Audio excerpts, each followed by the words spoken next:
And that is a taste of the opera, The Marriage of Figaro. The Mozart masterpiece is being put on by the Minnesota Opera. And joining us now are Richard Ollarsaba and Donovan Singletary. They both play the title role of Figaro. Thank you both for coming in. Thanks for having us. Well, I went and I saw this yesterday at the Ordway, and I have to say, I was really blown away. I'm not a big opera person, and when I heard that it was 3 hours, I kind of had to prep myself, but I was surprised by how approachable this was. Donovan, tell us a little bit about what you think makes this specific opera kind of user-friendly.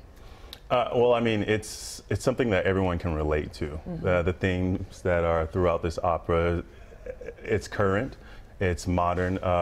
People can relate to infidelity, you know, the struggles in between different social classes. And it's funny, and, too. And there's a lot of comedy in it, too. Yeah. So I think that a lot of things are still relevant today that are going on in the opera. That's why people can relate to it. And Richard, some people describe this as the perfect opera. Why? A lot of it has to do with the fact, one, that it's survived as long as it has. We're talking about a show that first premiered almost 200 years ago plus. And the fact of, like what Donovan was saying, that the subject matter is relevant no matter what time period we're living in. And there's something universal about the story, and the music's gorgeous. I mean, Mozart, you know, nail on the head, got it the first time. I mean, every once in a while I had to just close my eyes and just focus on the music, because it is amazing to think that he wrote that like before his 30th birthday, and it just such a masterpiece. Donovan, what was it like to play this huge role in one of Mozart's most accomplished operas? No, I'm always grateful, and it's always fun, and it is a long role, but it's always exciting, and it's an adrenaline rush. Oh, I bet. And as I said, it's fun if you can find the fun in it, and it's always a great experience. You always learn something new about yourself every time I do it, at least.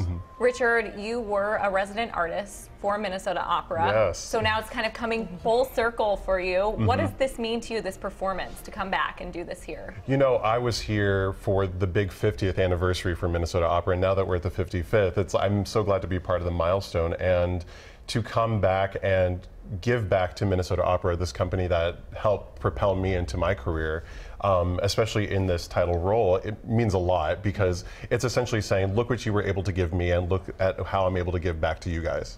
Oh, that's just fantastic. And we should point out for all of our viewers at home who maybe haven't been to an opera before, it's sung in Italian, but there is English translation for you to follow along, which is very helpful. And it's a very hilarious translation. The Italian's hilarious, and they do a really good job translating. It's very relaxed and like modern day language, which is also very helpful. Well, you still have a chance to catch the Minnesota Opera's production of The Marriage of Figaro. It's running at the Ordway Music Theater in St. Paul through Sunday. Tickets start at $25. We have ticket and show time information on our website, WCCO.com/links. Richard and Donovan, thank you, and enjoy your visit while you're here. Thank you. Thank you.